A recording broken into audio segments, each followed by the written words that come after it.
So watu wameongea sana kuhusu hiyo handshake and some people feel humiliated. Not only humiliated but betrayed. And I feel very sorry kwa watu fulani ambao walikuwa wameweka siasa kwa roho. Because Raila Odinga is replacing someone in African Union. Who will replace Raila Odinga in Kenya politics?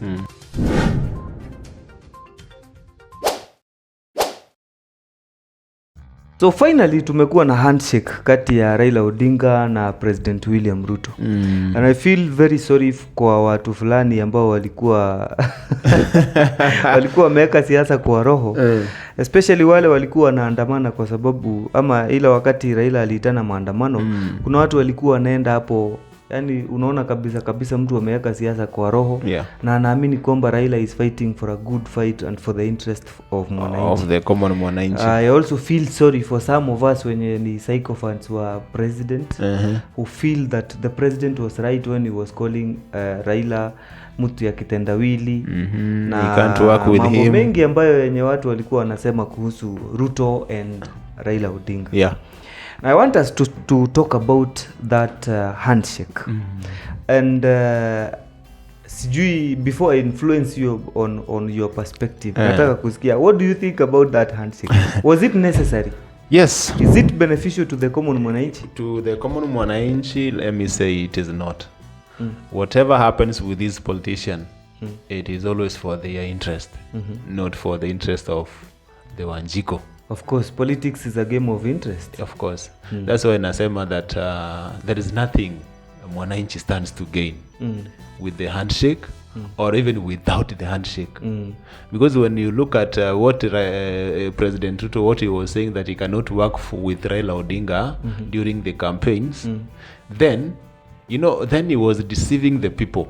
But at the end of the day, is now working with him, or they are very close friends. But you can talk of deceit, but don't forget that he was telling people what they wanted to hear at that exactly that's time. what I'm saying. Because you remember, if you see politics za Kenya hazikuangi ni ati tunaangalia vile mtu amesema atafanya ama potential ya vile mtu anafanya. We look so much on how good you are at humiliating your competitor. Exactly. See, kama if you look at how Ruto became president was through the Hustler Nation's narrative. The Hustler Nation narrative, where alituonyesha kwamba is for the people, poor, is more of exactly. He was able to prove to or to show the poor people that who he called hustlers that they are poor because some people are rich. Exactly. And the rich want to rule them forever. There are people in the Kikuyu nation who believe that they are poor because the Kenyatta family is rich. Yes. Na sijui kama kutawahi kuwa na peace kati ya Ruto na Uhuru Kenyatta. Of course. But you see, he created this enmity until now. Kuna watu kama some big brains like hata Kimani Ichung'wah sahi. Unaona akienda kama Mount Kenya, anaenda anapigiwa nduru, anafukuzwa, anafanyiwa madharau huko. Because the people are tired of this narrative ya kurudia ile kitu aliingia nayo kwa kiti.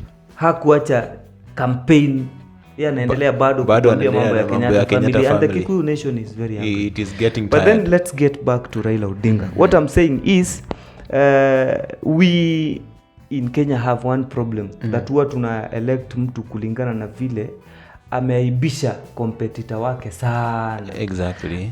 If you and this is not a problem with only Raila and Ruto. Remember even Uhuru when he was campaigning during the campaign ya Raila Odinga, you can remember he humiliated all the followers of William Ruto, including and they were William all Ruto branded as corrupt. Yes.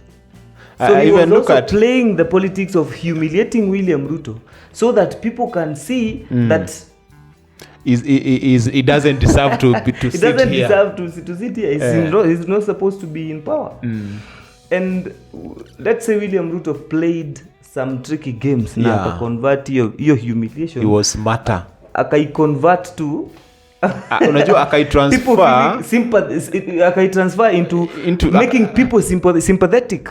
Alijiquote na common mwananchi. Exactly. Alijieka kama hustler, akakuwa yeye ndio msemaji wa hustler. So Exactly. whatever the other party are saying, it is like they are saying against not William Ruto but also the people. So sasa even after all that shenanigans and all those games, they have finally exchanged a handshake, and Kenyans until now wanaendelea kuongea, watu wanaongea social media. Tutaongea sana. Tutaongea sana. Kuongea tutaongea, and by the way nothing is gonna change. The handshake is working for the two. It is working for the two. These are people who have been together in the past. It has been, you remember William back Ruto in after 2022 na Moi.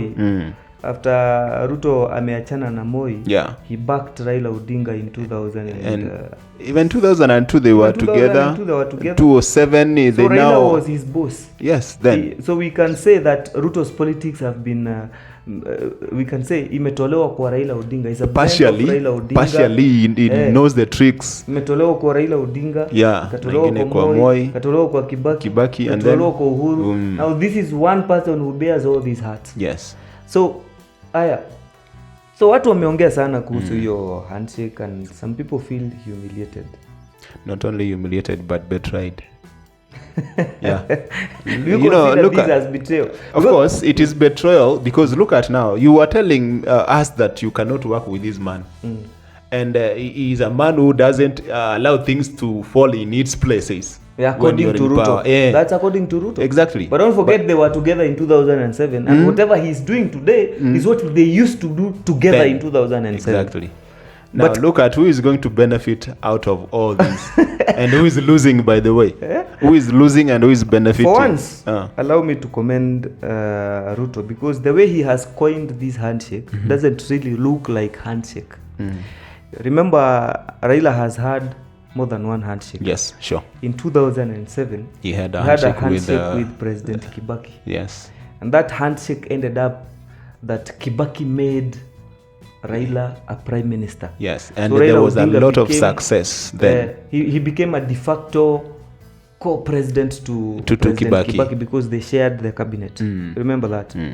After Kibaki in 2007, we got to 2013, now Uhuru's time, and Uhuru tried his best and made Raila a de facto deputy president. And when I say de facto, I say what I'm meaning is that after Raila became a handshake partner to Uhuru Kenyatta. That is after 2020.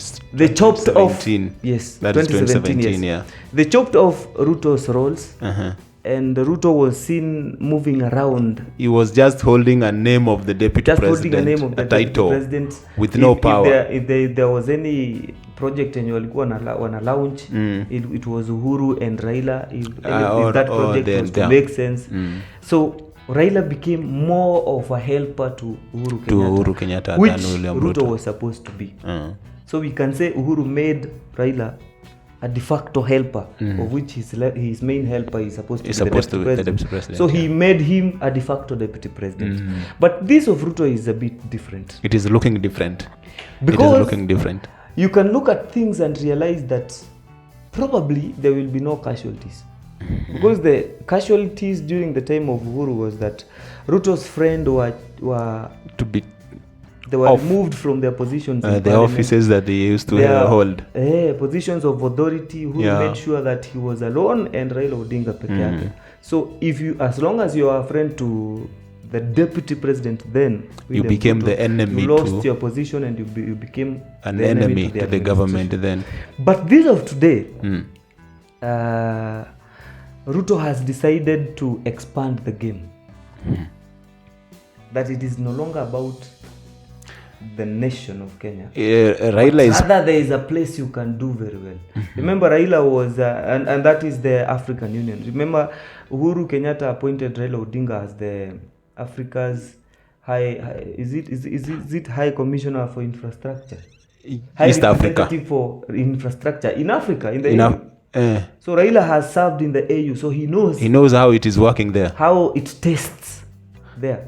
So Ruto has decided to show Raila that we can actually nominate you to this position. I don't know whether it was an advice from another another But quota it somewhere. just came and it's now But it is a fighting sweeter deal. It's a sweeter deal it's a sweeter between deal than for fighting both. for being a prime minister, just a prime minister in Kenya. Yeah. Remember now, Raila Odinga is now to become the chairman to the African Union, which means he will be the boss to all presidents in the African Union. As long as your country is a member state to the African Union, Raila Odinga being the chairman of your association, he will be the boss. Means he is your boss. Sure. So he will not only be the boss to Kenya, but rather a boss to the whole Africa at large. When Raila speaks, Africa has spoken. So in this case, I don't know whether it will come later, lakini sioni casualties wengi. Okay. Now, the good thing is that Raila Odinga will not be playing within Kenyan politics. That's another perspective. That means William Ruto will have achieved taking Raila Odinga out of his field of play. That is Kenyan field. Now William Ruto will be playing politics within the country, and there will be no interference from Raila Odinga. Exactly. And the bad thing is that Raila Odinga has not he's left the nation as Uhuru left the nation, because Uhuru was not able to mentor someone to take over after him. Exactly. Now we don't have Raila, a strong... unfortunately, he has not mentored anyone to take over after him in ODM. I'm trying to wonder what will happen if Raila goes to the AU. If Raila goes to the AU... I can't see the possibility of Raila not getting that position. Again, he's getting old. So that means, in fact, he's going to retire after that. Which means he's supposed to have mentored someone. Now that's where we have a problem, because now look at whoever we have from the central, or from the, let's say, talk about which alliance does he belong? Is it the ODM, Wiper? Which is that alliance? I'm losing the name. The Azimio One Kenya alliance. We don't have a stronger politician who can beat William Ruto. Not even at the beating. moment. Even if William Ruto was to come out and say that I'm not going to run, I'm struggling to think of a name in Azimio that can present a good competition to a presidential candidate. There isn't. But look at this situation. I think William Ruto is still becoming smart. He's very smart. Do you think him taking Raila to the AU will gain him some votes from Raila Odinga's backyard? Absolutely, bro. Then who will remember when Raila Odinga said Kibaki tosha, all the Luos, and I'm speaking about all the Luos, and they voted for Kibaki. Exactly, including his followers from Western. Absolute. And the entire Nyanza. Remember during that time, during that 202 handshake between Raila and Kibaki, Kibaki did not promise Raila anything. But they had an agreement that he was run for the president, then 202, and then it was next. Just an agreement. Yes. Which was obvious that if Kibaki was to lose, then Raila Odinga was also to potelea. To lose, but now, at the end of the day, by the time tunafika 2027, Raila is already the boss to the African Union. He will already be the boss to the African Union. Now, who will be? Now, think about it. How easy will it be for Ruto to tell people that, or to tell the Luo nation that I have made your son the president of the presidents? That means I don't have a personal problem with you. With you, yes. And then the other guy that will come to maybe try to compete with Kalonzo in politics, in Nyanza, it will Kalonzo is the one who is going to compete with. Probably. He is among the top politicians. So what Kalonzo will tell people is that I have supported your son ever since 3 times as his deputy. And he has never But now achieved. the sons and daughters of the Luo nation will tell Kalonzo, yes, you supported us. But what did you bring on the table? We never got it. We never received anything from you. Nothing. At least we have received something from William Ruto. Yes. So I now the can votes sense now not Kalonzo will be only reduced to nothing. not only Kalonzo will be reduced to the likes of Akina I want- Gaucho, Akina Nuru Okaga. They will be playing on the same level. now look at this Hakuna kitu question. umetusaidia. There is something I'm thinking of right now. Don't you think that William Ruto is achieving making this nation a one-party nation? Because look at this. He's taking one of the known prominent leader who has been fighting for multipartyism in Kenya out of Kenyan politics. And whatever the way he's becoming more stronger. He's gaining support from nearly every part of the country. And if he wins Nyanza, tell me which part of the country will deny or will reject him. I will tell you, the idea of Ruto making Kenya a one-party state is an idea that cannot be achieved at this particular time. Because for Ruto to run for the presidency in 2027, let's assume that this is where you're looking at. He must atakuwa na competitor hata kama ni akina A very weak one. Wanaitwaje? This we have Kuru Dida Okot. Abduba Dida. Akina Abduba Dida. Yeah. Akina Ruben Kigame, the likes of them. And all of these people are coming with their parties. But they are however jokers. small they will be. But their parties. As long as we have two parties, that's multi-party. Multi-party. It is more than one. But it will So be even though he will be able to mobilize all people who know how to mobilize or all the big politicians, big-headed politicians, he might be able to maybe lobby them towards his support.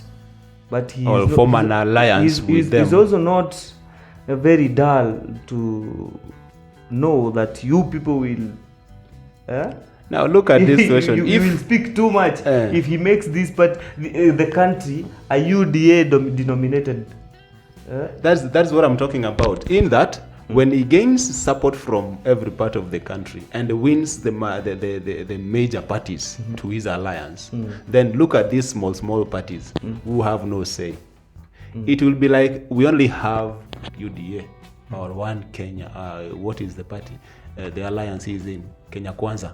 It will be all the other parties, known parties, are in Kenya Kwanza, and the rest, the small which are not even known, which doesn't even gather 200,000 votes in the entire country, they will be of meaningless. But you see, that will be it's like how Ruto used to look like when it's about how smart he is. That is what I'm now looking at. Now he will be like Moi. In fact, he is driving us into where Moi was. But though then we didn't have other parties. But Moi inherited from Kenyatta. Yes. We can say all that Moi needed to do was to expand or to open the space to many parties.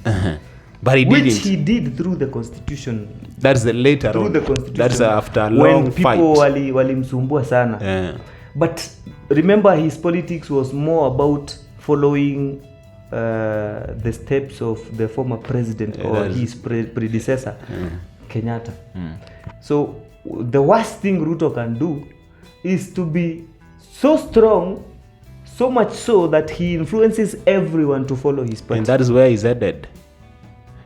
That's why I said, if the prime minister, the former prime minister, wins the AU chairmanship, we don't have any other who can take that position Raila used to take. And remember, and Raila be bold as Raila. Exactly. And So remember, as a Raila country, used to we'll have control lost. nearly half of the nation, the entire nation. He used to have a lot of, or he has a lot of following. And that's why he was able to stand strong and firm and protect whatever he had to protect. But then we cannot talk about Kalonzo Musyoka. Kalonzo Musyoka might even go silent after Raila goes to the AU and William Ruto wins 2027 election. We might never hear from Kalonzo. He might be made an ambassador in another state or country where we will never hear him.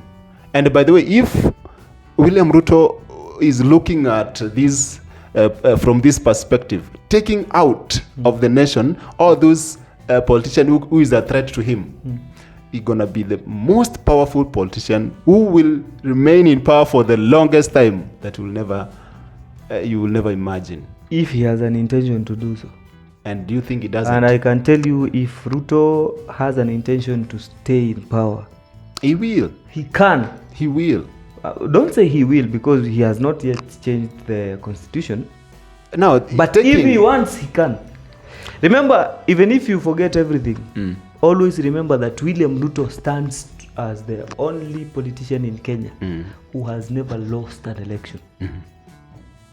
And the reason why we are considering ourselves, or the country has considered itself as having lost the opposition leader Raila Odinga, is not majorly because Raila Odinga is a campaign candidate for, or is a candidate for the AU. It is mainly because whoever is campaigning for him is William Ruto, the man who has never lost an election. And he has it. So there is possibility that this will not be the first one to lose. If he was able to win in Kenya, where the president was against him, the former prime minister was against him, not only all against the him, powerful the ministers like Akina Matiang'i were against him, but he passed through them and he won.